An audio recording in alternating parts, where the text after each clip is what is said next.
জানো না রে মন পরম কারণ কালী কেবল মেয়ে নয়। জানো না রে মন পরম কারণ কালী কেবল মেয়ে নয়।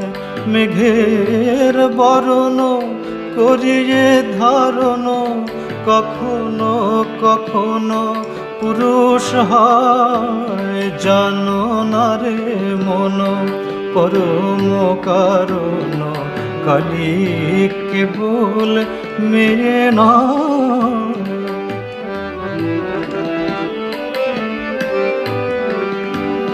হয়ে লোকেশি করে লয়ে রশি দনু যত নয় করে সভায় কভু ব্রজ